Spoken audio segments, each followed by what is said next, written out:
એટલે એ તો બચાવવા ના પડે, પણ આગળ સ્ત્રી નીકળી ગઈ. એણે જોયું કે આ એક કપલ છે ને એની મસ્તીમાં પડેલું છે. હવે પેલા મહારાજે મને ના બચાવી તો આ તો બિચારા મોહમાં પડેલા છે, ગાઢ અંધકારમાં. એ મને શું બચાવવાના હતા? તે છતાં એણે બૂમ પાડી, ચીસ પાડી, ઓ ભાઈ, ઓ ભાઈ, ઓ ભાઈ, મને બચાવો, મારે 2 છોકરા છે, મારો પતિ છે, મને બચાવો.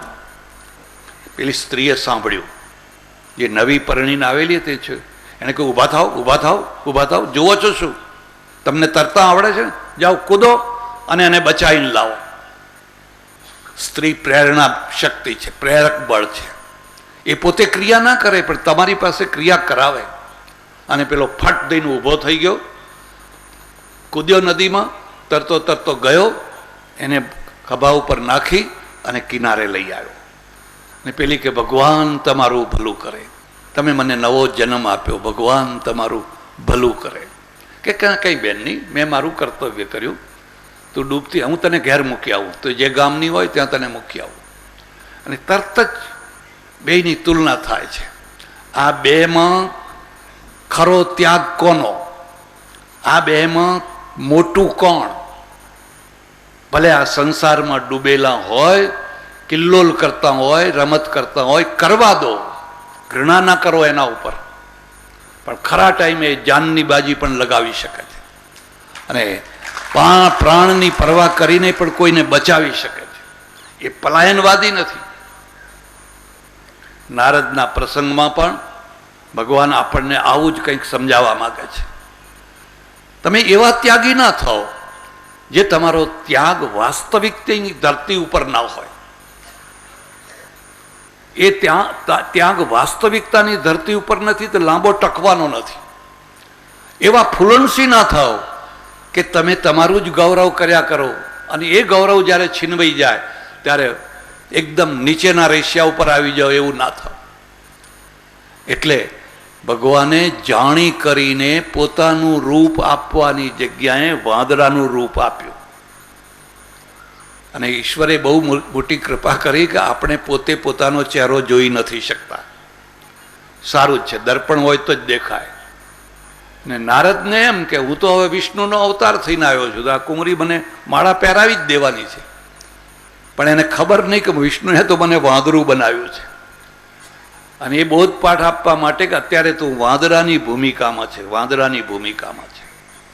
અને પછી તો એ ક્રોધમાં ને ક્રોધમાં નાભીમાંથી એક શ્રાપ નીકળી પડ્યો. વિષ્ણુ, એક સ્ત્રીની પાછળ હું જેટલો વ્યગ્ર થયો, વ્યાકુળ થયો, રખડ્યો, ભટક્યો, તમે પણ એવી જ રીતે એક સ્ત્રીની માટે રખડશો, ભટકશો અને મહારાજ જેવા વ્યાકુળ થશો.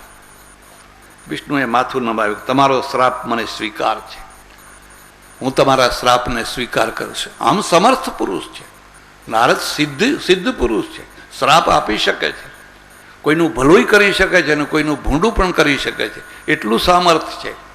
પણ સામર્થ્ય હોવા છતાં પણ કામનું ક્ષેત્ર કોઈથી ઉલ્લંઘી શકાતું નથી. એ તો સૌના માટે એક બદ્ધ ક્ષેત્ર છે. એનો અર્થ એવો નથી કે કામ વિજય કરી નાખે ને આખી જિંદગી સુધી કામનો વિજય જ વિજય કરી શકે. એની પામરતા પણ છે અને એ પામરતા બતાવવા માટે રામાયણ છે. રામાયણે આ પ્રસંગ મૂક્યો છે. જો નારદ જેવાની આ દશા થતી હોય તો હું ને તમે કોણ હતા? હું ને તમે કઈ રીતે અહંકાર કરી શકીએ? હાથ જોડીને રહો તો ભગવાન કદાચ જીવન પાર પાડે. પણ જો ચગ્યા અને નારદની માફક પોતાના જ વખાણ કરવા માંડ્યા તો જે દશા થઈ એ દશા થઈ શકે છે. અને પછી મૂળ વાત ઉપર આવે છે. એટલે નારદના શ્રાપને સફળ કરવા માટે ભગવાને નક્કી કર્યું કે હવે મારે તો અવતાર લેવો પડશે, જન્મ લેવો પડશે, કારણ કે મારા ભક્તે મને શ્રાપ આપ્યો છે અને પેલા બેયને રાક્ષસો બનાવ્યા છે. આ પૌરાણિક પદ્ધતિ છે. પૌરાણિક પદ્ધતિથી આ રીતે ગ્રંથ લખાતા હતા પહેલાં, અને એ રીતે એકબીજાના નિમિત્ત જોડી દેવામાં આવતા હતા. અને પછી તરત જ હવે શિવ કથા કરી, નારદ કથા કરી, હવે રામ કથા કરવાની. હવે રામકથા પહેલાં રામકથા નહીં, અને પછી લખે છે કે અયોધ્યા નગરી છે, અને અયોધ્યા નગરીમાં એક બહુ સમર્થ રાજા છે, બહુ સમર્થ, ચારે તરફ એની ધાક વાગે છે, હાક વાગે છે, ચક્રવર્તી છે, પણ ઘરમાં સંતાન નથી, પુત્ર નથી, પુત્રી નથી, કશુંય નથી. એક વાર પરણ્યા, સંતાન ના થયું, બીજી વાર પરણ્યા, સંતાન ના થયું, ત્રીજી વાર પરણ્યા, સંતાન ના થયું. ઘણા લોકો એમ સમજે કે આ સ્ત્રીમાં દોષ છે એટલે સંતાન નથી થતું. તો કેટલીક વાર એવું ના પણ હોય, પુરુષમાંય દોષ હોય.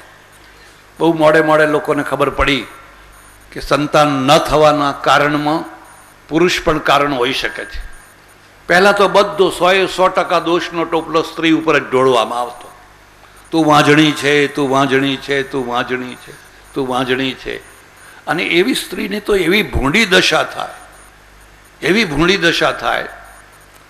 અને દરેક મહોલ્લામાં એકાદ બે માણસો એવા હોય ને, ડામ દેવા માટે જ જન્મ્યા હોય, એમનું જીવન જ ડામ દેવા માટે હોય, અને એમાંય દાઝ્યા ઉપર ડામ દે. જે દાઝેલો ભાગ હોય ને એના ઉપર જ ડામ દે. એવી કોઈ સંતાન વિનાની સ્ત્રી હોય, એ સાંભળે એમ બીજાને સંભળાવ્યો, આજ તો કોઈ વાંજણીનું મોઢું જોયું ને તો મારું કામ જ ના થયું. પેલીને બાળવા માટે એ દાઝા ઉપર ડામ દે છે, અને પેલી સમસમી ઉઠે છે કે મારું આ મેણું કેવી રીતે ભાગે. પછી લાખ પ્રયત્ન, દેરીએ દેરીએ દીવા કરે, આ કરે, તે કરે, બધું કરે, અને એનો લાભ અમે સાધુઓ ઉઠાવીએ. તમે સમજ્યા? મારી પાસે એક ડોશી એની વહુને લઈને આવી, સિંધીબાઈ હતી. આવીને બહુ પગે પારણું ના બંધાયું, અને પારણાની જે લાલસા છે એ ભગવાને એટલી ઊંડાણથી મૂકેલી છે.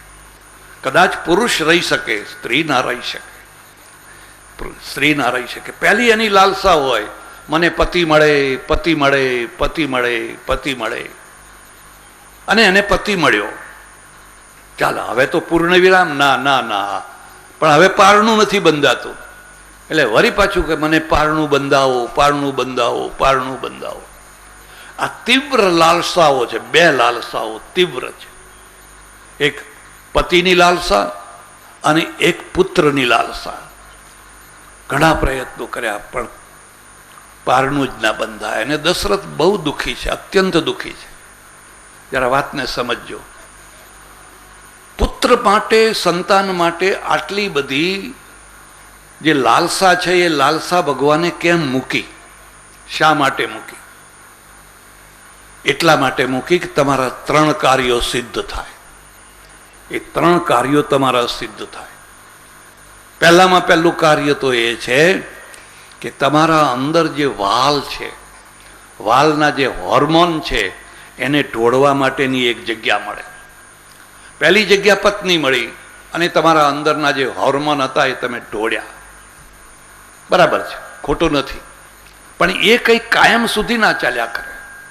હવે એ હોર્મોનને ઢોળવા માટે એક બીજી જગ્યા જોઈએ. અને પરદેશમાં હવે શું થાય ખબર છે? જ્યારે બાળકો નથી હોતા, પછી કુરકુરિયા પાડે, બિલાડા પાડે, કૂતરા પાડે. ડોશીઓ, સ્ત્રીઓ તમે જુઓ તો એને રમાડતી હોય, આમ કરતી હોય, તેમ કરતી હોય. ભારત તો ભાગ્યશાળી દેશ છે કે અહીં તો ડોશીના ડોશી છે ને, એ ત્રીજી ચોથી પેઢીના છોકરાને રમાડતા હોય, કિલકિલાટ કરતા હોય. એક બીજું છે, તમારા વારસદારનો પ્રશ્ન ઉકેલાય. કારણ કે તમારી પાસે કંઈક છે, હવે આ વારસો આપવો કોને? દશરથની પાસે તો કેટલું મોટું સામ્રાજ્ય છે. તમારી હીરાની મોટી મોટી પેઢીઓ છે, ફલાણી પેઢીઓ છે, કરોડો કરોડો રૂપિયાના બંગલા છે, પણ પાછળ કોણ? પાછળ તો કોઈ નથી. હવે તમે શાંતિથી ઊંઘી નહીં શકો, તમે ઘસઘસાટ નહીં ઊંઘી શકો. એક વારસદાર જોઈએ, અને પછી વારસદાર મળે એટલે પ્રોબ્લેમ સોલ્વ થયો. બસ હવે એને જેમ કરવું હોય એમ કરે, એ સંભાળે, સાચવે, ગમે તે રીતે એને પૂરું કરે. અને ત્રીજી વાત છે,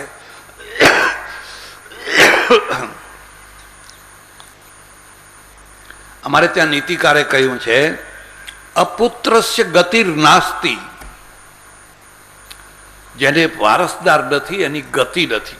ગતિ નથીનો અર્થ ઉપરની ગતિની વાત નથી કરતો, પણ અહીં એ મર્યો નહીં કે ભૂલાયો નહીં, ભૂલી ગયો. કેટલાય આવ્યા ને કેટલાય ગયા ને માણસને અંદરથી એક ઈચ્છા હોય છે, હું મરું તોય મારું નામ રહે, પાછળ મને લોકો યાદ કરે ને મારું નામ રહે. તો નામ રાખવાથી નામ રહે છે. આ છોકરો છે, એ છોકરો જો જાતવાન હશે, ખાનદાનીનો હશે, તો દર વર્ષે એના બાપની તિથિ ઉજવશે, એની પાછળ કંઈક કરશે. એક સ્કૂલમાં નામ મૂકશે, એક હાઈસ્કૂલમાં નામ મૂકશે, કોઈને કોઈ જગ્યાએ કરશે, કંઈનું કંઈ કરશે. અને પેલો એના આત્મારૂપથી જોશે કે નહીં, મારા છોકરાએ મારું નામ રાખ્યું ખરું. ઘણા લોકો એમ કહે મર્યા એટલે મર્યા, ગયા એટલે ગયા, હવે આપણે શું લેવા દેવા. કૃતજ્ઞ લોકો છે, પાપીઓ છે. ભલે મર્યા તો શું થઈ ગયું, મર્યા પછી પણ તમે એનું નામ રાખો, શક્તિ પ્રમાણે કંઈક ને કંઈક. એટલે આપણે ત્યાં શ્રાદ્ધ વિધિ છે. આ શ્રાદ્ધ વિધિનો અર્થ એવો નહીં કે તમે કાગડાને ખવડાવો ને પેલા પૂર્વજોને મળે, એવો નહીં. એ તો એનું સ્થૂળ રૂપ છે, પણ એનો અર્થ એવો છે કે 12 મહિને એકવાર તમારા પૂર્વજોને યાદ કરો. જો તમે ગાંધીજીની જયંતિ ઉજવો, બુદ્ધની નિર્વાણ તિથિ ઉજવો, ફલાણી તિથિ ઉજવો, તો માની કોઈ તિથિ જ નહીં, બાપની કોઈ તિથિ જ નહીં. એ ગયા એટલે ગયા, તો સમાજ કૃતજ્ઞ થઈ જાય. એ કૃતજ્ઞતા ન આવે એટલે 12 મહિને આપણે એક દિવસ એમનો ફોટો રાખીએ, દીવો કરીએ, અગરબત્તી કરીએ, સારું જમવાનું બનાવીએ, ગરીબ ગરબાને જમાડીએ, સ્કૂલમાં જમાડીએ, અનાથ આશ્રમમાં જમાડીએ, પેલા બાપ અને માના નામે યાદ કરી. પણ જેને પાછળ કોઈ નથી, બસ હવે એને કોણ યાદ કરશે? એનું નામ કે. અને એને પોતાને એટલી અક્કલ નથી કે મરતા પહેલાં હું આ કરોડોની સંપત્તિનો સદુપયોગ કરતો જાઉં, એવી એને અક્કલ નથી, એટલી એવી એને સૂઝ નથી. એટલે આ 3 હેતુઓ છે, અને 3 હેતુઓ પૂરા કરવા માટે ભગવાને સંતાનની લાલસા મૂકી. મારે સંતાન જોઈએ, મારે સંતાન જોઈએ, મારે સંતાન જોઈએ. પણ ઉંમર વધતી ગઈ. તુલસીદાસજીએ લખ્યું છે કે એક દિવસ દશરથ રાજા દર્પણ આગળ ઊભા હતા અને જોયું તો વાળ સફેદ થવા માંડ્યા છે. વાળ સફેદ થવા માંડ્યા છે એટલે એક મેસેજ આવી ગયો, એક સમાચાર આવ્યા, તૈયારી કરો, અમે આવી રહ્યા છીએ, તૈયારી કરો. પણ તૈયારી ક્યાં કરી? અહીં તો કશું તૈયારી જ નથી. જે માણસો તૈયારી કરીને મરે છે ને એ બહુ ભાગ્યશાળી છે, બહુ ભાગ્યશાળી છે. કારણ કે બધું તૈયાર કરી દીધું છે. લખવાનું હતું એ લખી લીધું, આપવાનું હતું એ આપી દીધું, જે લેવડ દેવડની વ્યવસ્થા કરવી હતી બધી કરી દીધી. બસ હવે એ શાંતિથી મરી શકે છે. પણ જે લોકો કશી તૈયારી નથી કરતા, કશી કરી શકતા જ નથી, કરી શકાય એવું છે જ નહીં, અને અચિંતાનો એટેક આવે, અચિંતાનું કંઈક ઘટના ઘટી જાય, બધું ધૂળધાણી થઈ જાય, ધૂળધાણી. ઘણા વર્ષો પહેલાં અમે યાત્રાએ ગયેલા. હું તો અવારનવાર યાત્રાએ જાઉં, 5-25 માણસો સાથે હોય તેવી યાત્રાએ ગયેલા. અને અહીં